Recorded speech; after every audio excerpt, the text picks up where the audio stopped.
మీ NDA నేత AP deputy CM ఈరోజు మాట్లాడుతూ రేవంత్ రెడ్డి గొప్ప నాయకుడు అనే విషయం మాట్లాడారు. నాకు తెలియదు మరి ఆయనకి ఎట్లా గొప్ప పడుతుంది, ఏంటో గొప్ప పడుతుంది మరి నాకే తెలియదు. రుజువులే నువ్వు ఎప్పుడు తెలియదు నాకు.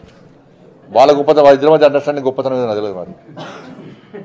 అంటే నాకు 6 గ్యారెంటీలు ఇష్టం తెలిసింది వాళ్ళ పాపం. 2500 రూపాయలు మహిళలకు ఇచ్చారు, లేకుంటే 15 రూపాయలు భరోసా ఇచ్చారు, 12 రూపాయలు రైతు కూలీలకు ఇచ్చారు, తులం బంగారం ఇచ్చారు, 2 లక్షల ఉద్యోగాలు భర్తీ చేశారు, లేకుంటే 4,000 రూపాయలు నిరుద్యోగ వృద్ధి ఇస్తున్నారు, 4,000 రూపాయలు ఆసరా పెన్షన్లు ఇస్తున్నారని తెలిసింది వాచానికి. ఇట్లా 2 పక్క చోళ చెప్పారు వాచానికి. రేవంత్ రెడ్డి కాకుండా ఎవరు సీఎం ఉన్నారు, అల్లు అర్జున్ సీఎం ఉన్నప్పుడు కూడా సంఘటన ఖచ్చితంగా అరెస్ట్ చేసే వాళ్ళు ఉండవచ్చు, దాంట్లో తప్పుపట్టే అవసరం అని చెప్పి ఇప్పుడు అరెస్టులు అవన్నీ తర్వాత విషయం. అసెంబ్లీలో 6 గ్యారెంటీల చర్చ జరిగిన అసెంబ్లీలో ఒక వ్యక్తిని వ్యక్తిగతంగా ఆయన గురించి గంటసేపు మాట్లాడాల్సిన అవసరం ఏమొచ్చింది అన్న. అరెస్ట్ అయిపోయింది, జైలుకి పోయింది, వచ్చేసి అయిపోయింది, ఇష్యూ క్లోజ్. అంతే, 6 గ్యారెంటీ డైవర్ట్ చేయడానికే. ఇప్పుడు ఏమైనా చర్చ ఏమైంది అసెంబ్లీలో, దేని చర్చ జరిగిందంటే అల్లు అర్జున్ చర్చ జరిగిందని ప్రజలు చెప్పుకునే పరిస్థితి వచ్చింది. వాళ్ళు ఆ చర్చ అవసరమా అని మేము అంటున్నాం. ప్రజా సమస్యలు ఉన్నాయి, అసెంబ్లీ దేనికోసం మాట్లాడుతున్నారు ఇవాళ. ఇప్పుడు ఇష్యూ అయిపోయింది, క్లోజ్ అయిపోయింది, ఇష్యూ క్లోజ్ అయిపోయింది. అరెస్ట్ చేశారు, జైలుకి పోయారు, జైలుకి వచ్చారు.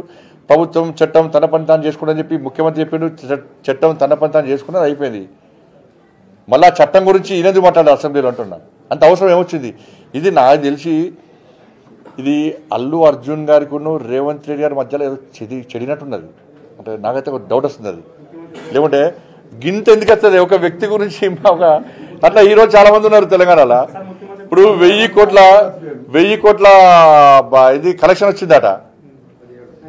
ఎన్ని 17,000 కోట్ల కలెక్షన్ వచ్చిందట. జాతీయ స్థాయిలో కూడా ఒక పేరు వచ్చింది. కానీ పుష్ప 3 రిలీజ్ కాకముందే రేవంత్ రెడ్డి పుష్ప 3 చూపెట్టిండు ఇవాళ. ఇది ఏందో ఉంది ఇద్దరి మధ్యలో. మరి ఆయన చెప్తారు, ఈయన చెప్తలేడు. మధ్యలో మిగతా పిచ్చలేకపోతున్నారు.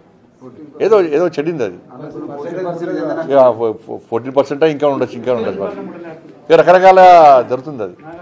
దాని మీద ఇప్పుడు లాస్ట్కి ఏమే ఎవరైతే ఫిర్యాదు చేసి ఉంటే ఆయనే కార్పొరేట్ డేటా తీసుకునే.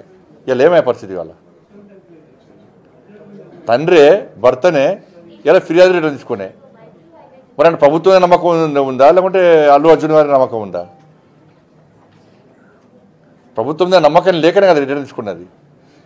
మరి నమ్మకంగా కుటుంబాన్ని కూడా నమ్మకం విశ్వాసం కుదుర్చగలిగిపోయింది ప్రభుత్వం ఇది, చేతకాని ప్రభుత్వం ఇది.